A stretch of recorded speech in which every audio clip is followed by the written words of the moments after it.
பாட்டாளி மக்கள் கட்சி தலைவர், வருங்கால தமிழகம் மருத்துவர் அன்புமணி ராமதாஸ் ஐயா அவர்கள் தலைமையில் மாவட்ட செயலாளர்கள், மாவட்ட தலைவர்கள், மாநில நிர்வாகிகளுடைய ஆலோசனை கூட்டம் நடைபெற்றது. இந்த கூட்டத்தில் பேசப்பட்டது, வருகின்ற 20ஆம் தேதி 10.5 உள் ஒதுக்கீடு உடனடியாக தமிழக அரசு அறிவிக்க வேண்டும். அது சம்பந்தமாக விழுப்புரத்தில் மாபெரும் ஆர்ப்பாட்டம் மருத்துவர் சின்னையா அவர்களுடைய தலைமையில் நடத்துவது என முடிவு செய்யப்பட்டது. அதற்குண்டான ஆக்கப்பூர்வமான பணிகளை செய்வதென்றும், அதற்கு அடுத்தபடியாக 25ஆம் தேதி தொடங்க இருக்கின்ற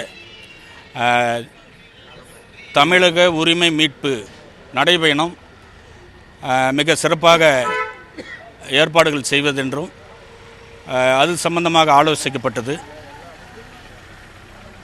மருத்துவர் ஐயா அவர்கள் தொடர்ந்து சொல்லக்கூடிய கருத்துக்களை பார்த்துருக்கீங்க. இன்னைக்கு கூட அன்புமணி அவர்கள் அவரோட பேருக்கு பின்னாடி என் பேரை பயன்படுத்த வேணாங்கிறாரு. இவ்வளவு காலம் அன்புமணி ராமதாஸ் அப்படின்னு சொன்னால் தான் உங்களுக்கு முழுமை அடையும் அந்த ஒரு பேரை. இப்போ ஐயா இது மாதிரி சொல்கிறது எந்தளவு மனசோர்வை தருதா உங்களுக்கு? அது ஐயாவினுடைய தனிப்பட்ட கருத்து, அரசியலுக்கு அப்பாற்பட்ட தனிப்பட்ட கருத்து. அது சம்பந்தமாக நான் எதுவும் கருத்து சொல்ல விரும்பலை.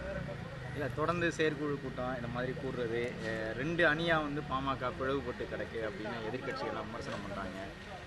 இல்லை, எங்களை பொறுத்த வரைக்கும் பாட்டாளி மக்கள் கட்சி என்பது ஒரே ஒரு அணி தான். அதனுடைய கட்சி தலைவர் மருத்துவர் அன்புமணி ராமதாஸ் ஐயா அவர்கள் தான். இதனுடைய நிறுவனர், இன்றைக்கும் ஆலோசனை வழங்கி கொண்டிருப்பவர் மருத்துவர் ஐயா அவர்கள் தான். எங்களை பொறுத்தவரை அதில் எந்த மாற்று கருத்தும் கிடையாது.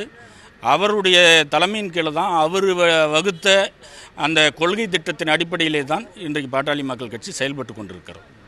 நேரு அமைச்சர் அவர்கள் பேசினதெல்லாம் பார்த்துருக்கீங்க. பாமகவில் ஒரு தேக்க நிலை இருக்குது, இது நமக்கு பலனடையும் அப்படிங்கிற மாதிரி, பாமக வாக்குகள்லாம் திமுகவுக்கு வருங்கிற மாதிரி ஒரு கருத்து. ஆமாம், திமுகவினுடைய திட்டம், திமுகவினுடைய ஆவல், எப்படியாவது இந்த கட்சி பலவீனப்பட வேண்டும், உடைக்கப்பட வேண்டும் என்பது தான் அவங்களுடைய நோக்கம். அதனுடைய வெளிப்பாடு தான் நேரு அவர்கள் பேசியதும், அதே போல் MR பன்னீர்செல்வம் பேசியதும் அதனுடைய உள்நோக்கம்தான். இப்போ நம்ம திமுக தொடர்ந்து விமர்சிக்கிறோம். அதே நேரம் மருத்துவர் ராமதாஸ் ஐயா என்ன சொல்கிறாங்கன்னா, திமுகவுக்கு இதில் எந்த பங்களிப்பும் இல்லை, என் நிர்வாகிகள் சொன்னாலும் அது சரியான கருத்து இல்லை, திமுகவுக்கு எங்களை உடைக்கணுங்கிற நோக்கம் இல்லைன்னு மருத்துவர் ஐயாவினுடைய தனிப்பட்ட நோக்கம் அது.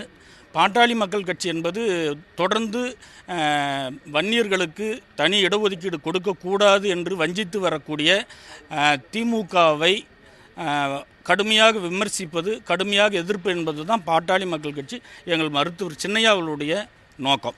கூட்டணி நிலைப்பாடுகள் எப்படி இருக்கும், அதெல்லாம் எங்கள் ஐயாவும் சின்னையாவும் சேர்ந்து முடிவு எடுக்கக்கூடிய விஷயம். அது சம்பந்தமாக நாங்கள் கருத்து.